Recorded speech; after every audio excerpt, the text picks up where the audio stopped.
कभी-कभी जब हम स्प्लिट एसी को रिमोट से बंद कर देते हैं, जैसे कि हमारे पास ये रिमोट है, एसी को हमने ये टर्न ऑन कर दिया, ठीक?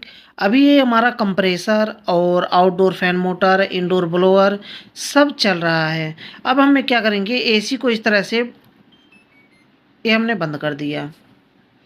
अब एसी को बंद होने के बाद क्या होना चाहिए, जो नॉर्मली होता है ना, वो ये पीसीबी पूरा ये जो प्रोसेस करता है ना, ये पीसीबी करता है इंडोर को चलाने, इंडोर ब्लोअर को चलाने के लिए, आउटडोर फैन मोटर को, आउटडोर कंप्रेसर को चलाने के लिए पूरा ये पीसीबी है ना, पूरा पीसीबी रन करवाता है पूरे सिस्टम को।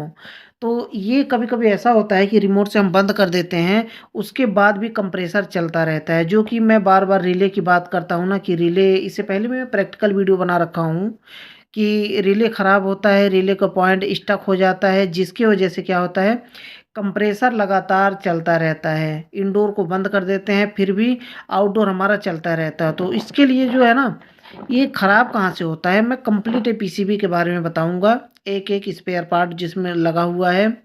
ये मेन चीज़ होता है, ये बड़ा वाला रिले, ये कंप्रेसर रिले होता है ना? मैं हाइलाइट कर दूँ, ये कंप्रेसर का रिले होता है। बाकी 1, 2, 3, 4, 5 ये छोटे-छोटे 5 रिले लगे हैं। इनका भी अलग-अलग कार्य होता है। तो इनका ये छोटे रिले का अलग-अलग कार्य क्या होता है, इसको भी मैं बताऊँगा। तो ये कभी-कभी जब रिमोट से बंद करने के बाद अगर देखिए, कभी भी प्रॉब्लम आए, split type air conditioner, window type air conditioner जिसमें रिले लगा हुआ है, जिसमें पीसीबी लगा हुआ है, अगर हम इंडोर को बंद कर देते हैं रिमोट से, अगर फिर भी आउटडोर चल रहा है, तो समझ लीजिए कि ये इसी को ही टारगेट करना है। ये जो ये रिले है बड़ा वाला ना, मैं इसको अभी मैं निकाल के भी दिखाऊँगा कि ये रिले किस तरह से दिखता है। इसका जो बैक साइड में इसका पॉइंट होता है, ये यहाँ पर देखिए, मैं यहाँ पे हाइलाइट करूँ, ये यहाँ पर 1, 2, 3, 4, ये देखिए, यहाँ पर एक पॉइंट ये है रिले का, एक पॉइंट ये है और एक पॉइंट ये है, एक पॉइंट ये है। रिले का 4 पॉइंट होता है, चारों पॉइंट यहाँ पर सोल्डरिंग आयरन की मदद से यहाँ पर जॉइंट किया गया है। तो इसको निकालने के लिए कैसे निकाला जाता है अभी मैं बताऊँगा। तो ये रिले जो है ना, ये रिले 12 वोल्ट का होता है, 24 वोल्ट का होता है। तो अलग-अलग वोल्टेज पे ये रिले काम करता है।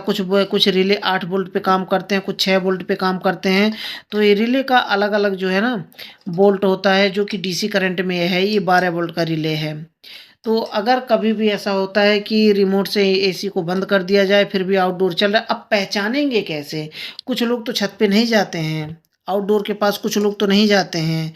इनडोर को जब हम बंद कर देते हैं, तो कैसे पता चलेगा कि हमारा आउटडोर चल रहा है, कंप्रेसर चल रहा है? आखिर उसमें चेंजेस क्या आएगा आपके इंडोर में?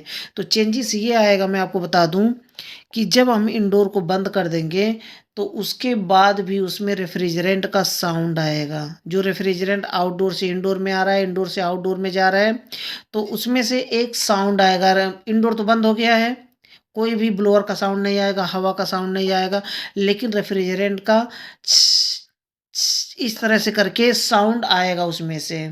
जैसे हवा चल रहा हो, जैसे कुछ पानी का लहर निकल रहा हो, इस तरह से एक साउंड आता है इंडोर में।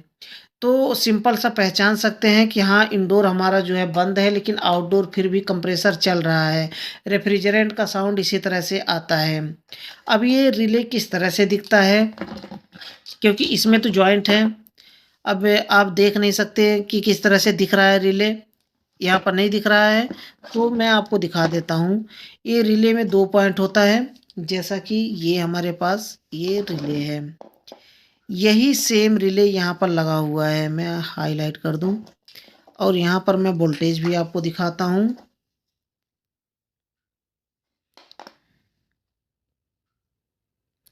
ये यहाँ पर देखिए वोल्टेज भी दिख रहा है।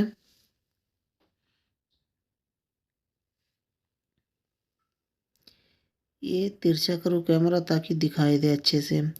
अब यहाँ पर देखिए सबसे ऊपर जो लिखा हुआ है ना, ये यहाँ पे, ये लिखा हुआ है 12 12 VDC, इसका मतलब ये हुआ 12 volt DC current. A V का मतलब वोल्ट हो गया, डी का मतलब डीसी। ये जो डीसी करंट है यानी कि जो ये 12 वोल्ट डीसी करंट VDC, अगर एसी करंट होता तो 12 वोल्ट एसी लिखा होता, एसी करंट। तो ये 12 वोल्ट एसी डीसी करंट है। अब यहाँ पर 20 एम्पियर तक ये कंट्रोल कर सकता है, 20 एम्पियर तक। कभी कभी कंप्रेसर ऐसा होता है कि 8 एम्पियर का कम लेने वाला कंप्रेसर है, तो कभी कभी 10 एम्पियर, 11, 12, 13, 14, 15 एम्पियर तक लेता है। हाई वोल्टेज जब होता है तो यानी कि जब जब हाई एम्पियर लेता है, कोई प्रॉब्लम चोकिंग की वजह से या फिर कैपेसिटर वीक हो, तो उसके वजह से एम्पियर बढ़ता है, तो यहाँ तक ये 20 एम्पियर तक कंट्रोल कर सकता है। जबकि ये 1.5 टन में, 2 टन में ये लगाया जाता है ये रिले। तो 2 टन का जो कैपेसिटी होता है 13 एम्पियर तक लास्ट होता है कंप्रेसर का। इसलिए इसमें 20 एम्पियर दिया गया है कि 20 एम्पियर तक ये कंट्रोल कर ले। और जो करंट इसमें दिया जाता है ना, देखिए 250 VAC, यहाँ पर DC लिखा है ना, VDC, यहाँ पर VAC लिखा हुआ है। यानी कि 250 वोल्ट AC करंट, ये 250 वोल्ट AC करंट का होता है ये। 120 वोल्ट एसी करंट जो हार्स पावर है, 20 एम्पियर है, ये सब ना, ये 250 वोल्ट क्या है ना, पता है? इधर तो डीसी करंट, इसके डीसी करंट जो है 12 वोल्ट का, ये क्या है? ये जो 12 वोल्ट डीसी करंट दिया गया है ना, इसको भी मैं समझा देता हूँ। इसके पीछे जब पलट के देखेंगे तो यहाँ पर देखिए कॉइल बना हुआ है, ये NONC है।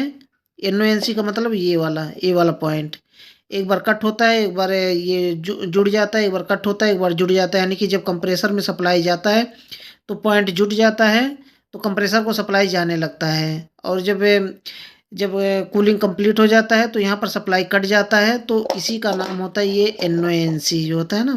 देखिए यहाँ पर बनाया भी गया है फर्स्ट क्लास, कि इस तरह से ये टच हो जाता है तो कंप्रेसर चलने लगता है, ये छोड़ देता है तो कंप्रेसर बंद हो जाता है, इसमें दिया गया है।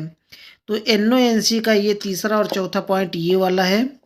यहाँ से सप्लाई इनपुट होता है, यहाँ से आउटपुट होता है। अब दूसरा जो ये पॉइंट है ना, 1 और 2, ये कॉइल का पॉइंट है।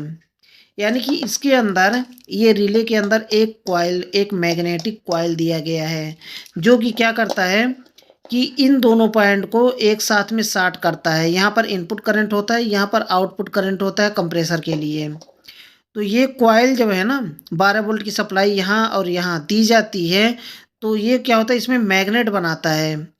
मैग्नेट बनाता है तो क्या होता है, जब मैग्नेट बनाता है तो दोनों पॉइंट को शार्ट कर देता है। यहाँ से इनपुट सप्लाई जो रुका हुआ है वो आउटपुट को चला जाता है और कंप्रेसर चलने लगता है। तो ये कॉइल को चेक करने के लिए आप इसे क्लैममीटर से भी चेक कर सकते हैं। कंटिन्यूटी आप जो बजर बजता है वहाँ पर आप लगाएंगे ओहम पर, तो यहाँ पर ओहम दिखाएगा और बजर बजेगा, तो समझ जाइए कि कॉइल हमारा सही है। और बाकी आपको ना, आपको ये रिले काम कर रहा है कि नहीं, तो इसके लिए आपको 12 वोल्ट का करंट देना पड़ेगा। 12 वोल्ट का करंट आप देंगे तो ये रिले एक्टिवेट हो जाएगा और यहाँ से करंट यहाँ को पहुँच जाएगा। अगर कंटिन्यूटी आप चेक करते हैं यहाँ से लेकर के यहाँ तक, तो कुछ नहीं बताएगा।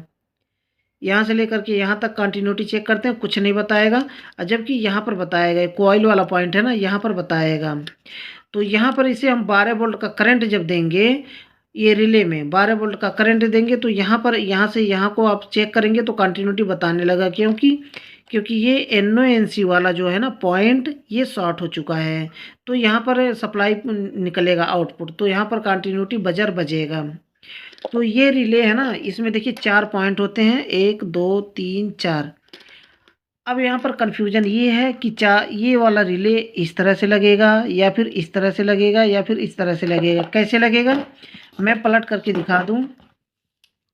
ये जो रिले का पॉइंट है ना, वो बिल्कुल परफेक्ट अपनी ही जगह पे बैठेगा। ये हाईलाइट नहीं हो रहा है, ये हो गया हाईलाइट। तो ये जो है ना, इसका पॉइंट इस तरह से बनाया जाता है। देखिए तिरछा है, थोड़ा सा सीधा नहीं है, सीधा होता तो यहाँ आता, लेकिन यहाँ नहीं आ रहा है, यहाँ से यहाँ जा रहा है और यहाँ से यहाँ जा रहा है। ये चारों पॉइंट है बिल्कुल परफेक्ट अपने ही जगह पे बैठेगा, जैसा कि मैं आपको दिखा दूँ। यहाँ पे देखिए ये थोड़ा तिरछा है ना पॉइंट, ये देखिए कैसे मैं दिखाऊँ कि दिख जाए? हाँ, इस तरह से देखिए, एकदम सिधाई पर नहीं है, थोड़ा तिरछा है पॉइंट। तो ये बिल्कुल परफेक्ट अपने ही जगह पे ये रिले बैठता है, दूसरी जगह पे ये नहीं बैठेगा। इसका मतलब ये हुआ कि ये वाला जो पॉइंट है ना, ये वाला पॉइंट यहाँ नहीं बैठेगा या ये वाला पॉइंट यहाँ नहीं बैठेगा, तो बिल्कुल अपने परफेक्ट जगह पे ही बैठेगा। तो इससे पहले मैं वीडियो में बना चुका हूँ कि ये जो मोटा-मोटा प्रिंटिंग होता है ये हाई वोल्टेज एरिया होता है और ये छोटा-छोटा प्रिंटिंग होता है ये लो वोल्टेज एरिया होता है। तो ये वीडियो बस अगर इसमें कोई कन्फ्यूजन है आपको, कुछ समझ में ना आया हो, तो वीडियो लंबा हो रहा है इसलिए मैं और भी डिटेल्स में मैं दूसरी वीडियो में बताऊँगा। इस वीडियो में बता नहीं सका, मैं केवल रिले को ही कवर करने में ही टाइम निकल गया। तो दूसरी वीडियो में मैं और भी जितने भी स्पेयर पार्ट लगे हैं इसमें सबको मैं कवर करने वाला हूँ। तो ये छोटा-सा वीडियो था, छोटी-सी जानकारी थी। अगर वीडियो पसंद आए तो वीडियो को लाइक ज़रूर कर दें। लास्ट में बताना चाहूँगा, चैनल को सब्सक्राइब नहीं किया तो चैनल को सब्सक्राइब कर लें और बेल आइकन को प्रेस करके ऑल पर क्लिक कर लें, ताकि हमारे आने वाली न्यू वीडियो की नोटिफिकेशन आपको मिल पाए और वीडियो को देख पाएँ सबसे पहले। तो आज के लिए बस इतना ही था, अगली वीडियो में फिर जल्दी मिलते हैं एक नए टॉपिक के साथ।